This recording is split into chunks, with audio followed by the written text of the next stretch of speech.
Bonjour à tous et bienvenue dans la Voix des Jeunes. Ici, nous explorons les idées, les passions et les enjeux non seulement de notre génération, mais aussi celle du futur. Dans cet épisode, on va parler d'un sujet souvent négligé, voire tabou, la santé mentale des hommes. Et sur ce, comme invité, je suis accompagnée de Amara Kamara, créateur de contenu. Bonjour Amara. Bonjour. Comment tu vas? Ouais, ça va, alhamdoulilah. Très ravie de te recevoir. C'est un plaisir aussi. Alors, comme je viens de le dire, on va parler santé mentale, la santé mentale des hommes. Ouais. La question qu'on se pose généralement, qu'est-ce qui se passe dans vos têtes?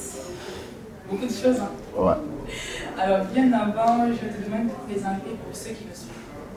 Ok.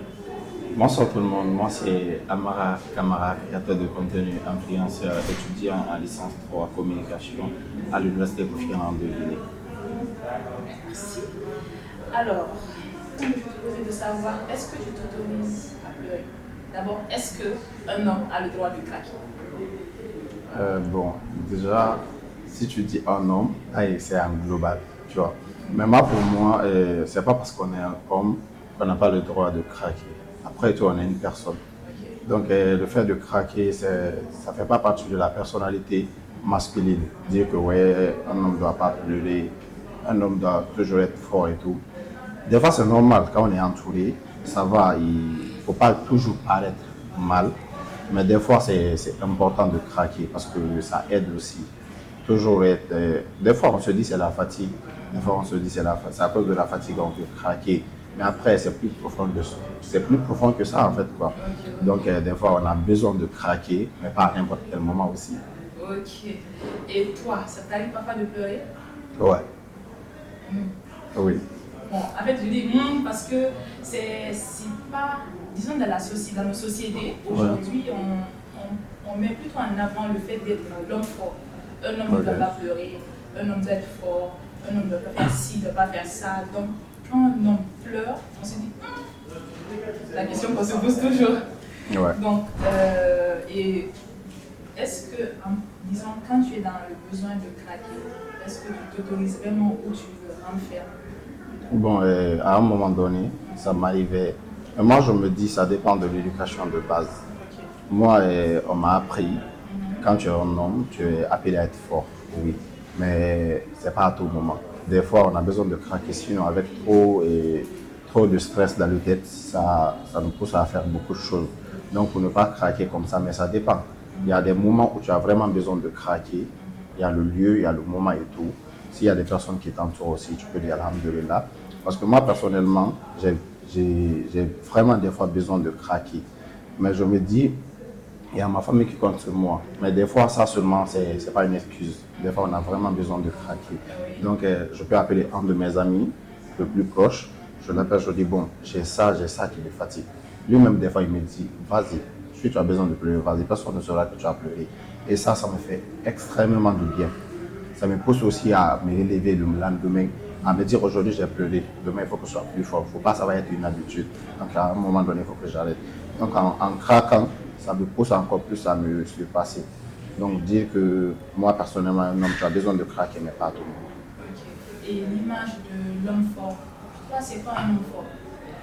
Bon, déjà pour moi, un homme fort, c'est d'abord être respectueux, savoir gérer ses émotions, euh, se surpasser. Parce qu'un homme, tu ne restes pas à un endroit précis. Il faut que tu te surpasses, il faut que tu travailles, il faut que tu t'entoures.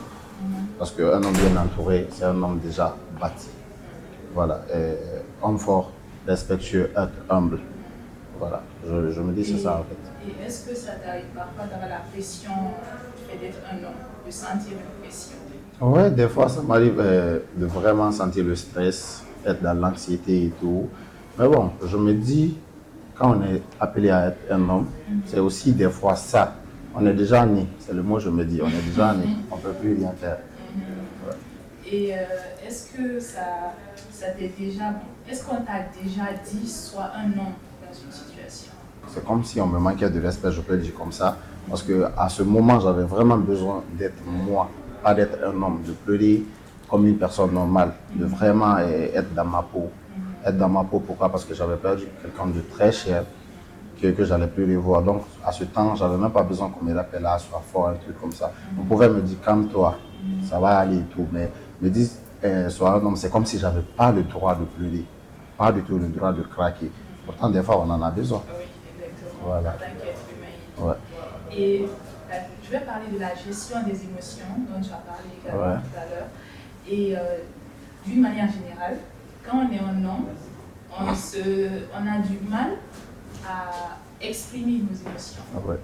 Très bien. Ouais. Je ne mens pas quand même. Pas du tout. Voilà. Et pourquoi parler de ces émotions généralement perçues comme, je ne dirais pas de la vulnérabilité, Oui. mais féminin. Bon, Parfois on se dit c'est être faible, ou on dit c'est les femmes plutôt qui doivent exprimer nos émotions, pas les hommes. Pourquoi c'est perçu comme féminin? bon, là, je ne peux pas être dans la tête de tout le monde pour penser comme eux. Oui, quand même, Mais moi, ça, je me non. dis, voilà, moi, je me dis, des fois, on a besoin de vraiment nous exprimer, mais ça dépend de dans quel contexte tu t'exprimes. Il y a d'autres qui prennent le téléphone parler, il y a d'autres qui pleurent, chacun à sa manière. Moi, personnellement, j'ai un ami très proche qu'on appelle Abou Koné. C'est pas parce que je parle de lui qu'il n'y a pas un mentor, il n'y a pas quelqu'un d'autre qui m'encourage et tout. Mais c'est quelqu'un, dès qu'il voit que j'ai fait une publication, même si c'est drôle, il sait que j'ai fait très mal. Il m'appelle, il capture, il m'envoie mal, qu'est-ce qu'il y a? Je dis, ah, tu vois que je m'amuse, je dis, qu'est-ce qu'il y a? Il me dit, non, je sais que quelque chose ne va pas. Parce que la vie dans mes habitudes, quand je suis trop heureux sur les réseaux, il faut savoir que quelque chose ne va pas. C'est pas parce que je publie des posts, dire ah, la dépression n'est pas bonne ou ça, c'est que je suis vraiment dans ça, c'est faux. C'est quand tu me vois en train de danser, faire beaucoup de choses, dis-toi que quelque chose ne va pas. J'essaie de sortir l'émotion d'une autre manière pour pas que les gens sachent que ouais, je suis faible ou un truc comme ça.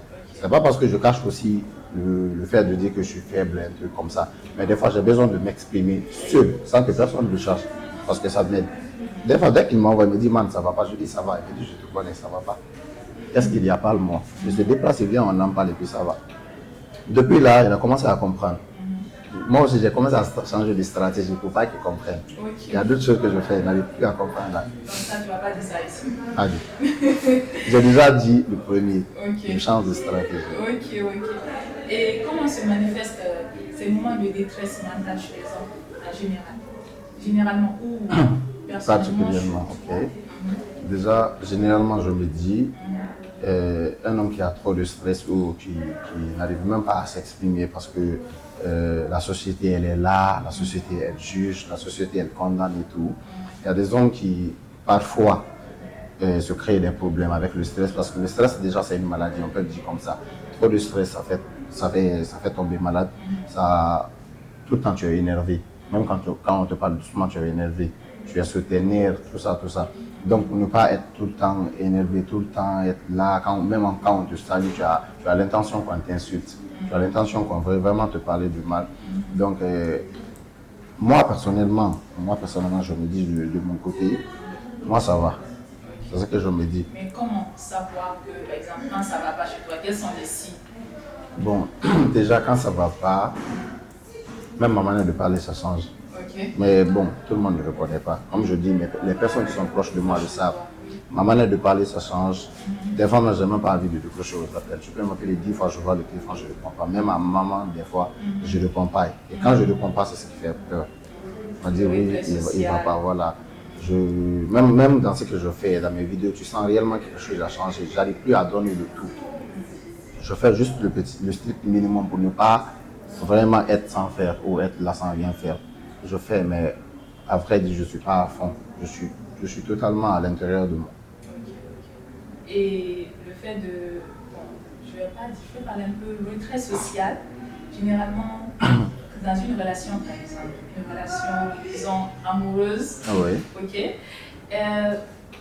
je pense que le fait de te retirer ou le fait de bloquer la communication impacte la relation. Je ne sais pas si tu as un propos ou pas, mais qu'est-ce que tu penses de ce côté? Voilà, de ce côté. Bon, dire que ça peut impacter ou affecter la relation. Pourtant, on dit que la communication, elle est la base. Exactement. Mais ça dépend de la personne avec qui tu es en couple. Okay. Parce que déjà, il faut savoir, moi personnellement, de mon côté, je ne connais pas pour les autres. Avant d'être en couple avec une personne, je ne t'explique pas personnellement ce que j'ai, mais je te dis mes défauts. Parce que des fois, je peux appeler ça comme défaut, parce que pour elles, les femmes sont comme ça. Pour elles, c'est un défaut. Ah, tu dois faire comme si, tu dois te forcer. Mais personnellement, elles ne savent pas. On n'a pas besoin de faire sortir, mais des fois, on a besoin d'être à l'intérieur. Oui. voilà, je te dis, à un moment donné, si ça ne va pas, tu vas m'appeler, je ne vais pas décrocher. Mais ça dépend aussi de la stratégie qu'elle utilisera pour me parler. Par exemple, si tu veux me parler juste, ah salut, ça va, je ne vais pas répondre. Déjà, je connais. Déjà, pourquoi? Parce que déjà, je n'ai pas besoin de causer. J'ai juste besoin de quelqu'un qui va être là. Donc, ce n'est pas tes saluts qui vont m'aider. Ok. Voilà. Mais si c'est une personne mature qui te comprend déjà, qui va t'appeler, Amara, je n'ai pas besoin de te parler, mais je veux juste te rappeler ceci.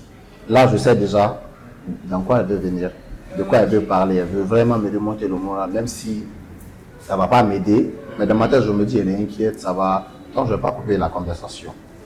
Je réponds, j'essaie de parler, j'essaie de donner le peu que j'ai. Des fois, je me donne à elle, je me dis, voilà, c'est ce que j'ai.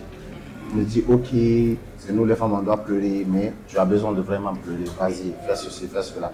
Donc, moi, personnellement, dit que ça va affecter. Ça dépend de qui. Genre, si tu sors avec la personne qui sort avec toi.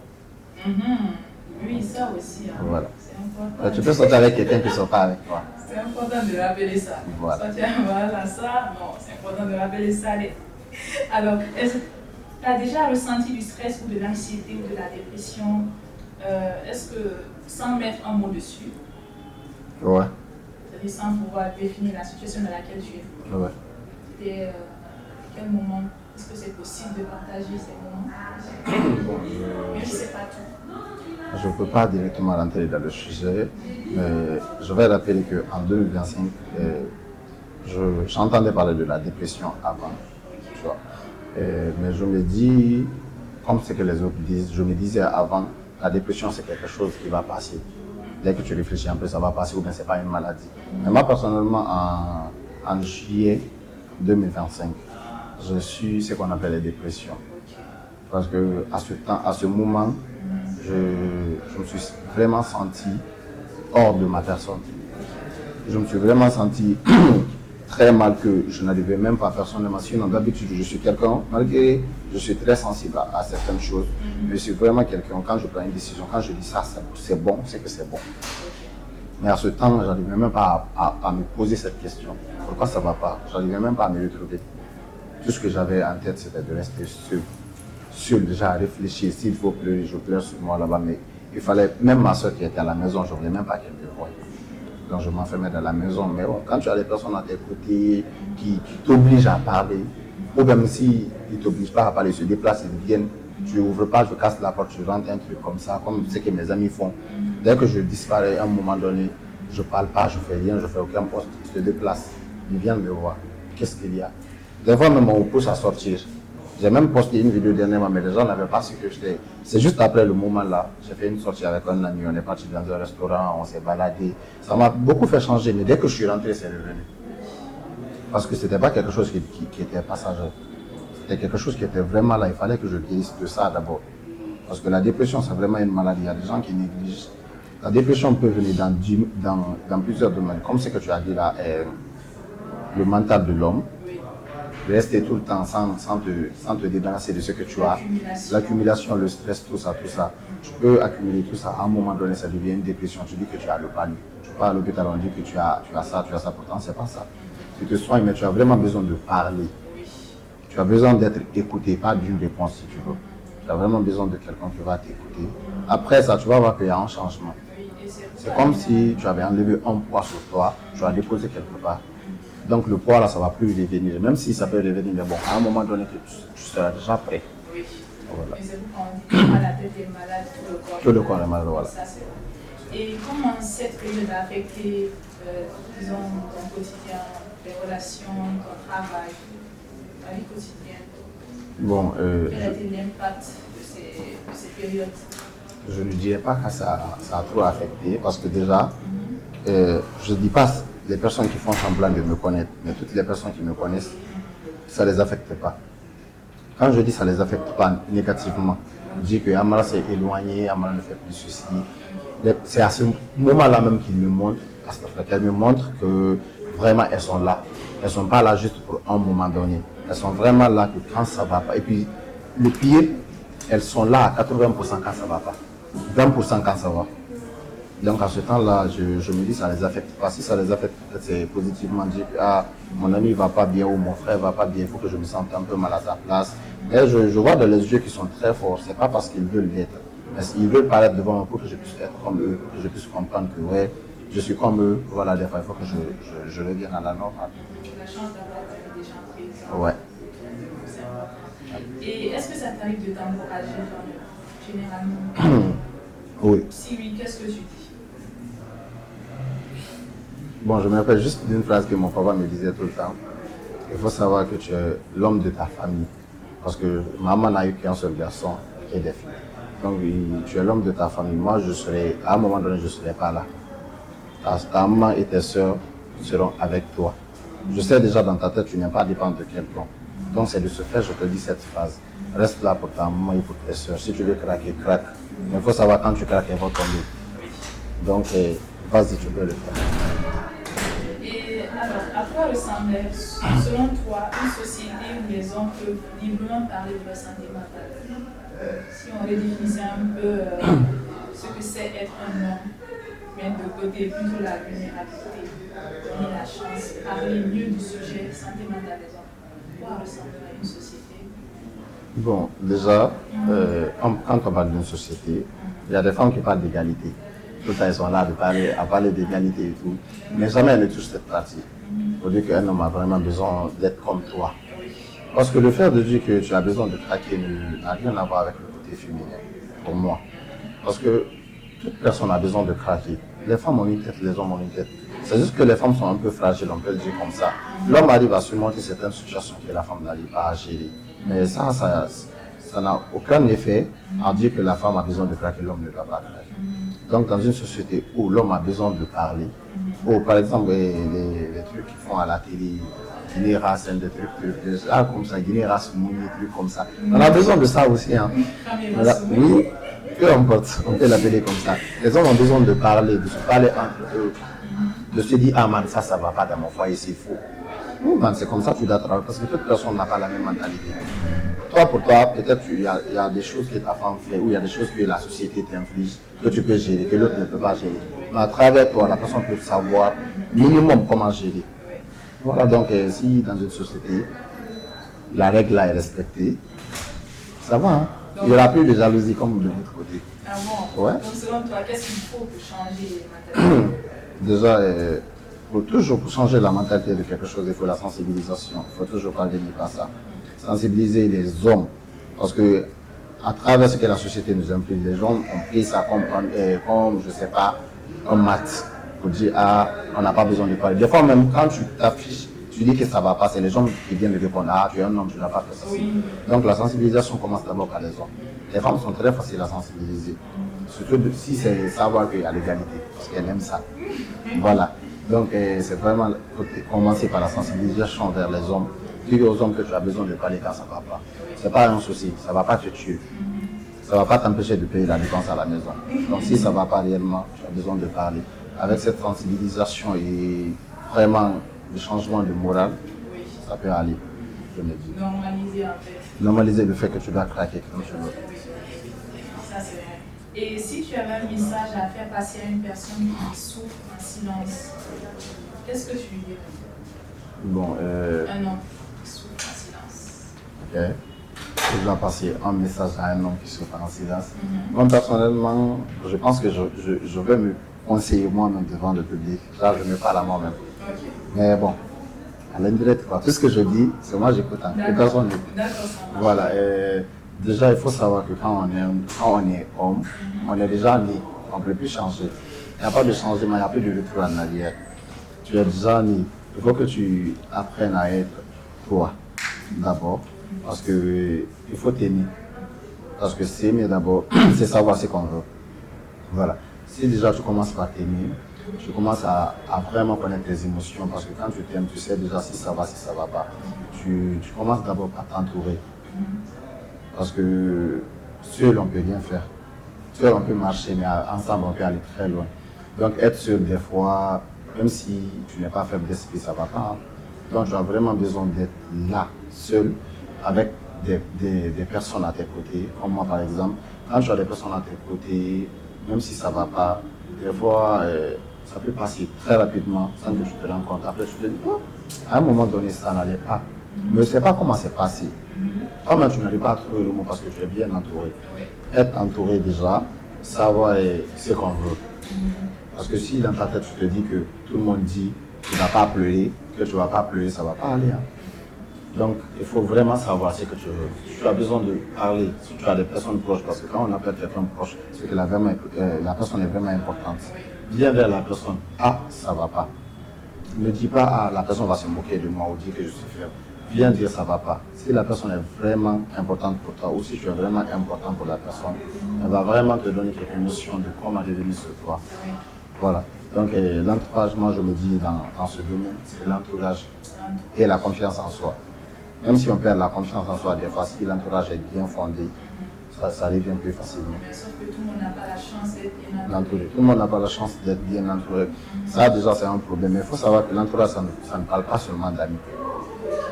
Il y a la famille. Voilà. Moi, avant que mes amis me viennent, il y a déjà mes parents, il y a déjà ma maman, il y a déjà ma soeur. Ma soeur, des fois, quand j'ai un souci, quand je le dis, elle me dit, mais pourquoi tu dis que tu ne fais pas ceci? Parce que les gens vont dire cela. Tu es une personne normale, vas-y, tu peux le faire. Maman, déjà, elle, quand je l'appelle, elle me dit pleure, vas-y. C'est ce qu'elle me dit. Elle me dit pleure, vas-y. Je pleure à fond. Après, elle me dit reviens.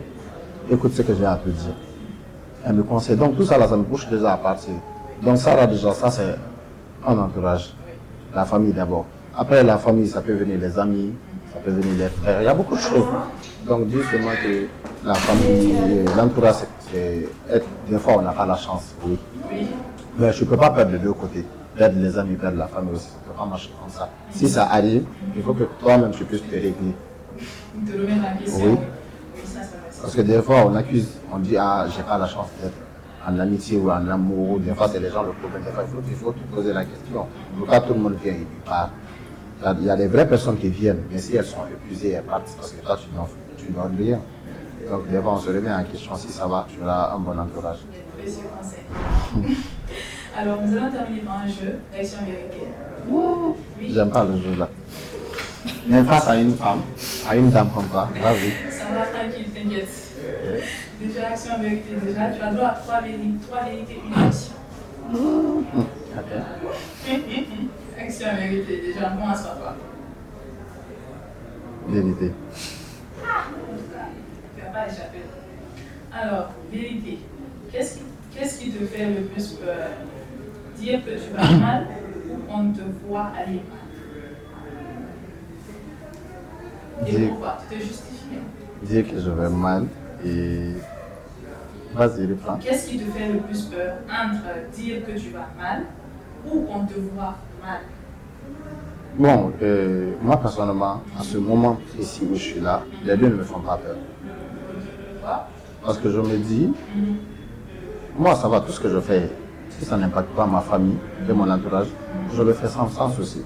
Et je sais que dire que je vais mal ou qu'on me voie mal, ça ne va pas toucher mon entourage. Parce que des fois, ils ont besoin que je sois comme ça, que je reste dans ma peau, que je reste authentique sans changer de personnalité parce que les gens me jugeront.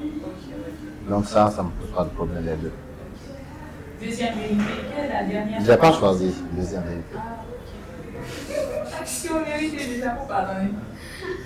Action. Ok. Raconte-nous un moment difficile où tu étais vraiment à bout, où tu voulais te confier à quelqu'un, mais tu hésitais. Et je n'ai pas hésité. Ah, c'est ok. Tant mieux. Vas-y. Bon, disons, c'était au mois de juillet. Au mois de juillet 2025. Ok. C'est un moment, c'est une période qui m'a vraiment affecté. Côté business, côté santé, beaucoup de choses. J'avais vraiment besoin de parler à quelqu'un. Mais maman, le fait de lui parler, ça m'aide beaucoup. Mais si ça vient d'une personne aussi plus proche de toi, ou des personnes proches de toi, ça va. J'étais là, ça n'allait pas. Je suis resté là et tout. J'ai un petit groupe d'amis sur WhatsApp où je les appelle mes élites. Voilà, j'ai pris un message. Bon, personnellement, je n'ai pas pris un message. J'ai juste envoyé un vocal en train de parler. Je savais qu'ils allaient sentir du temps que je n'avais pas vu. J'ai envoyé un vocal, ils ont commencé à poser la question, qu'est-ce qui ne va pas, qu'est-ce qui ne va pas? Je me déconnecte. Je voulais attirer l'attention maintenant quand je me suis déconnecté. L'autre m'a appelé, l'autre m'a appelé, l'autre m'a appelé. Je me suis dit, bon, je connais les trois. Je connais le problème de tout un chacun entre eux. Je sais déjà l'autre a des problèmes qu'il doit vraiment gérer. Je ne vais pas pouvoir lui poser mes problèmes. L'autre aussi travaille chaque jour, il étudie, il fait ceci, fait. Je ne peux pas lui dire. Ça va l'affecter. Je sais parce qu'il m'aime que je ne pourrais pas lui dire pour vraiment affecter ce qu'il fait. L'autre, malgré il a des problèmes, mais entre nous, il arrive à plus être bien que nous. Quand ça ne va pas, lui, il arrive à conseiller tout. Même si, genre, on a un problème ensemble, c'est le plus à avoir plus de solutions ou dire ça va, ça va. Donc, je me suis dit avec lui, même s'il a des problèmes pour la bien gérer, je l'ai appelé. J'ai commencé à le compter, il me dit, ok, ça va. Je reproche l'appel. Le matin, je me suis réveillé, il était là. Je l'ai vu, bon, je lui ai dit, ça va pas. Il me dit, qu'est-ce que c'est? Je l'ai expliqué, il a commencé à me dire, tu as raison. Après, il m'a dit, bon, je sais de ce côté, ça, tu n'as pas raison. Il a commencé à me remettre en question. Pourquoi ça ne va pas? Pourquoi ça s'est arrivé? Parce que réellement, tu n'as pas été fautif. Parce que dans mon entourage, dans mon cercle d'amis 4 comme ça, parce qu'on est plus que ça, mais c'est avec qui je suis plus apte à parler. Donc, ils me disent tout le temps, dès qu'il y a un souci, avant qu'ils ne me disent j'ai raison, ils me disent d'abord j'ai tort. Ils ne vont même pas m'écouter. Ils ne me disent pas vraiment ce que je veux entendre. C'est ce que je dois entendre. Donc à ce temps-là, je commençais à me fâcher parce qu'il avait commencé à prendre le côté négatif pour moi. Il a commencé à dire ah non, c'est toi, tu as fait ceci parce que tu as fait cela, tu as fait ceci. J'ai commencé à me sentir mal, me dire non. Tu sais que si je suis là, c'est pour toi. Pas pour vraiment te remettre en question, mais c'est pour te faire savoir que tout le problème ne peut pas venir des autres. Des fois, ça peut venir de toi, des fois comme ici, mais il faut qu'on travaille comme ça, il faut que tu fasses comme ça. Je sais que tu as mal, tu as vraiment besoin d'être comme ça. Je ne vais pas te forcer à te connecter, je ne vais pas te forcer à faire ceci. Reste comme ça. Tu as besoin de te renfermer, renferme-toi. Je sais que ça va aller. Un peu plus après, ça va quoi. C'est pas si tranquille, j'ai quand même pas hésité. Ok. Alors, vérité maintenant, on peut continuer. Oui. Deuxième vérité, quelle est la dernière fois où tu t'es senti vraiment écouté et compris? C'était la dernière fois. La dernière fois. Bon, par mes amis et ma maman aussi. Ok. Disons ça, est-ce qu'il t'est arrivé de pleurer en cachette? Tu m'as déjà dit oui. Et de cacher ta peine derrière de l'humour ou de la colère? Tout le temps. Tout le temps. Ouais, c'est mon quotidien. Quand je dis sur les réseaux je vais mal, il faut savoir que je vais très bien. Juste que peut-être je veux approcher d'autres personnes. Parce que des fois, il y a des gens qui ont mal, mais qui n'ont pas l'occasion de parler. Maintenant, j'essaie de trouver un sujet, par exemple la dépression, beaucoup de choses. Je fais un post, tu vas voir dans les commentaires, beaucoup de personnes se plaignent maintenant. D'autres disent, ah, moi j'ai vraiment besoin de ça. Il y a d'autres même qui l'écrivent en privé, j'ai vraiment besoin de parler, vu que tu t'y connais un peu. Malgré je ne m'y connais pas trop, mais j'ai besoin de parler. Je dis, ok, voici mon numéro, appelle-moi, ou je l'appelle, on parle. Donc, de ce côté, quand je suis un peu négatif sur les réseaux, il faut savoir que je vais bien. Je cherche juste à aider les gens à parler, à pousser beaucoup de personnes à parler, surtout les hommes. Les jeunes qui sont harcelés des fois à l'école, qui sont harcelés sur les réseaux sociaux. Donc je les pousse vraiment à parler pour qu'il y ait un peu de paix dans leur vie. Après, quand je commence à être trop joyeux, on va avoir peur. Ok. Ça va pas. Bon, même si ça ne va pas trop, il faut savoir qu'il y a quelque chose quand même qui ne va pas. Là, c'est la fin du jeu quand même. Okay. Mais moi, j'ai une dernière question. Donc, selon mes recherches, j'ai vu que tu crées de contenu sur TikTok avec, je crois, 900 000 abonnés sur TikTok, sur Facebook également, disons sur les réseaux. Beaucoup suivis. Après, de l'autre côté, j'ai appris que tu avais des problèmes de santé, que tu étais malade. Bon, j'ai vu sur une vidéo où on te disait que tu avais des problèmes de santé. Donc, ma question est de savoir comment tu fais, côté mental en fait. Je suis curieuse de savoir comment tu fais. Déjà, ne me vois pas comme ça, je suis mince. Je vais commencer par dire ça. Je suis mince ou j'ai l'air d'être très fragile. Mais dans ma tête, je suis bien plus fort que ce que les gens pensent. Ça, on le voit. Bien plus fort que ce que les gens pensent. À un moment donné, j'arrivais pas à gérer les choses. Je n'arrivais vraiment pas à gérer les relations, les réseaux et ma personnalité. Pour moi, c'est ma curiosité. Je n'arrivais pas à gérer ça. Parce que des fois, les commentaires négatifs, ça me prenait la tête. Et il y a l'université, il y a ma santé, il y a les amis, il y a les réseaux sociaux. Je n'arrivais vraiment pas à accumuler tout ça là. C'est ce qui me poussait à être vraiment des fois dans la dépression, comme on le dit et tout. Des petites dépressions de 1 jour, 2 jours, des heures à être seul un peu comme ça. Mais je suis à un moment donné de ma vie que je ne dirais pas que la vie a fini de me forger, mais j'apprends vraiment à vivre. Parce que je me dis, à chaque jour, je dois me surpasser. Je suis Amara, mais demain, il faut que je sois Monsieur Amara. Ok. Donc, de ce fait, les réseaux sociaux, ma santé, tout ça, ça dépend parce que là, présentement, là où je suis là, je suis sous traitement. Je ne le sens même pas. Voilà. Le matin, si j'ai rien à faire, je pars, je prends mes produits, mes injections, je viens à la maison, je me couche. Par exemple, le jour où je vais très bien, c'est un petit secret, je vous donne de partager. Le jour où je vais très bien, je prends plusieurs habits, je fais beaucoup de vidéos. Je fais jusqu'à des vidéos que je pourrais publier pendant 2 semaines. J'accumule, je garde. Je rentre dans Facebook, voilà. Je fais mes programmations. C'est que ça doit poster à 7 heures. Facebook a déjà ça. Voilà. On programme ça, on programme ceci, on programme cela. Ça va. Après, je continue mon traitement. Savoir que moi, c'était ma curiosité, hein, parce que moi, j'ai du mal. Personnellement, j'ai du mal. Niveau réseau, contenu, à un moment donné, je coupe tout. Je disparais. Et j'ai du mal à m'organiser. Mais voilà, j'ai quelques astuces aussi, comme ce que tu as dit. Ouais. Mais il faut savoir que j'ai du mal mentalement, j'ai vraiment du mal. C'est pas facile. Donc c'était ma curiosité, je me suis dit, comment il fait avec tant de nombre d'abonnés, des problèmes de santé, le travail. Bon, il y a quelque chose qui m'encourage aussi. Okay. Ceux qui me suivent derrière la caméra. S'il y a aujourd'hui, à part ma famille et mon entourage, s'il y a aujourd'hui quelque chose ou des personnes qui m'encouragent, c'est ces personnes qui sont derrière la caméra ici.